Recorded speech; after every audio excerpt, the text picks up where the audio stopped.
So yesterday, the Arizona Coyotes defeated the Columbus Blue Jackets 3-2, and this was a pretty good game, all things considered.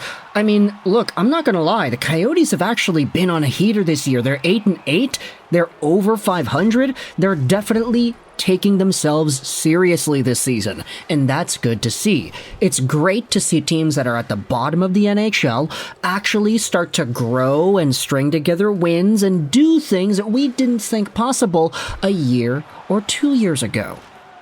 You cannot say the same thing about the Columbus Blue Jackets, though.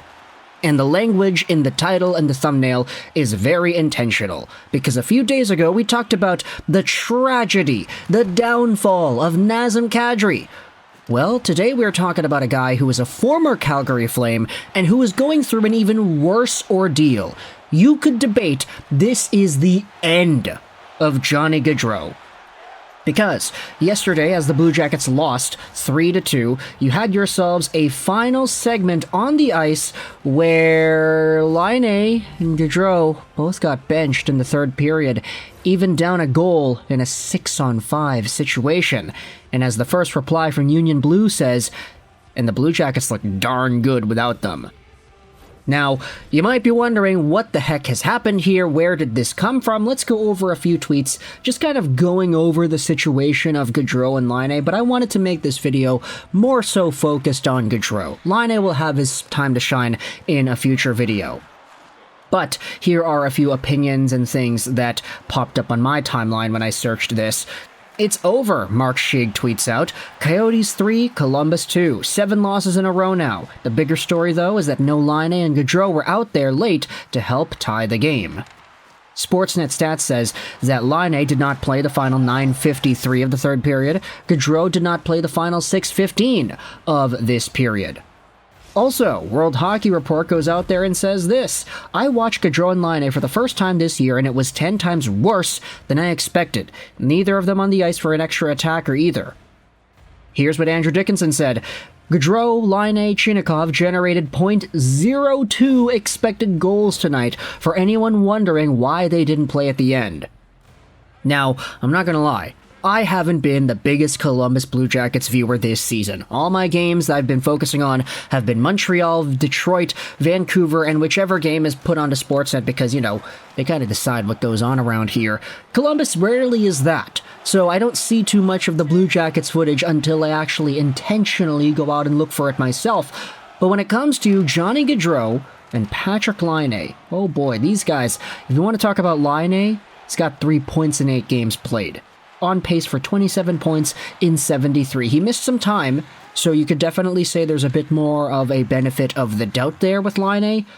Johnny Gaudreau, though, this guy has not missed any time. He's got 6 points in 17 games. I dropped this guy in fantasy like a week and a half in because he just wasn't producing. He wasn't doing anything to actually get on the board. No blocks, no hits, because you know Johnny Gaudreau, of all people, is not going to go out there blocking and hitting.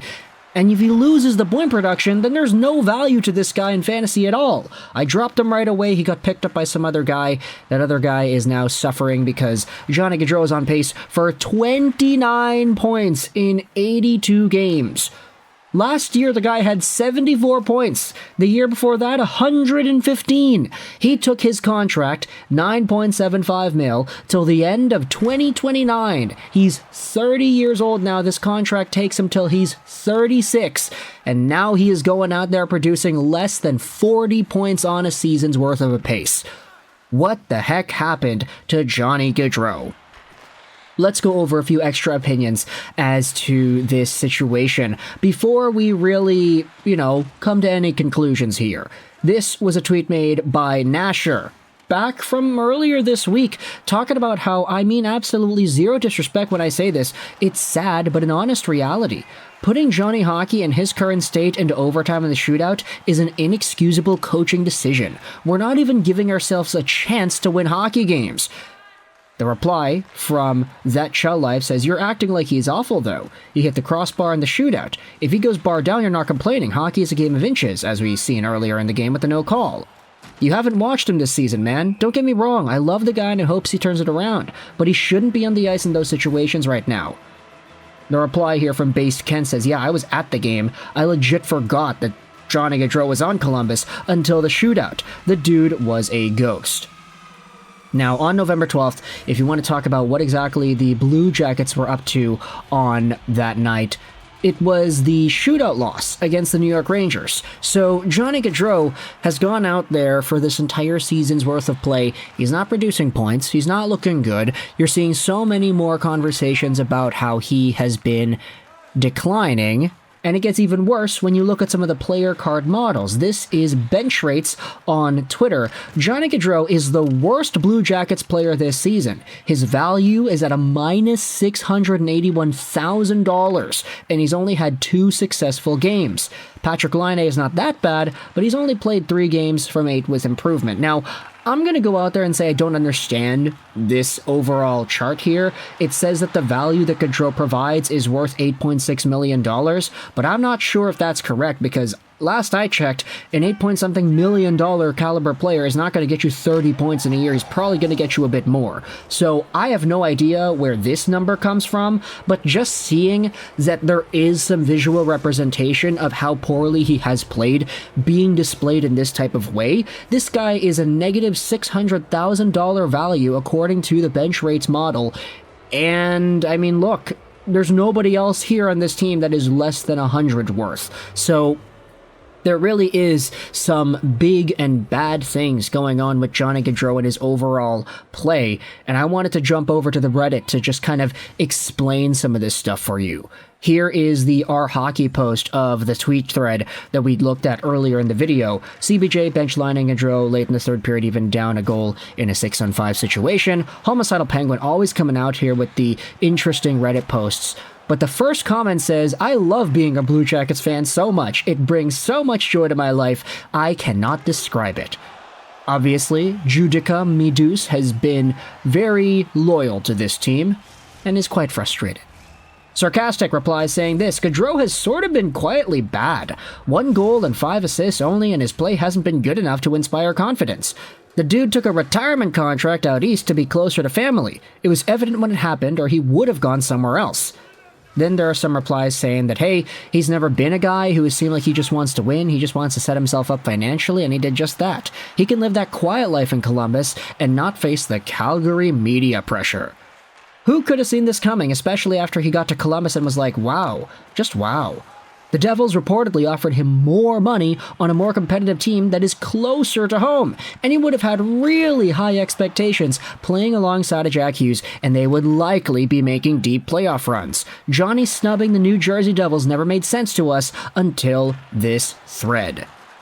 And so with everything in mind, it seems more so that Johnny Gaudreau just kinda took the bag because he wanted the bag. At this point, you won't really find me surprised if you see any Pierre-Luc Dubois shift-off type moments with Johnny Gaudreau because, I mean, look, the way the guy's been playing, lackadaisical, unengaged, I know I said I haven't been watching all the games, but after this entire debacle, I did try to look up some highlights myself. It's not looking good out there for this guy. Sure, he's got 6 points. He's on pace for 29 points. But when was the last time Johnny Gaudreau had anywhere near 30 or less points? Fewer, excuse me. He's never had a season in the NHL that has been this bad. And this is one of the most expensive seasons he's ever had. $9.75 million a year.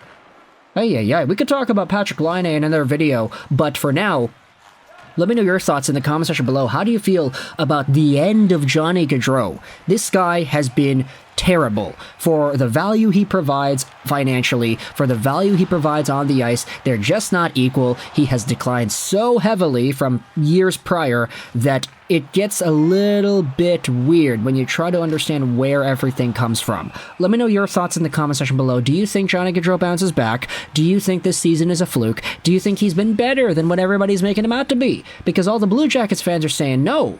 Let me know your thoughts in the comment section below. I hope you enjoyed this video. 99 and bye.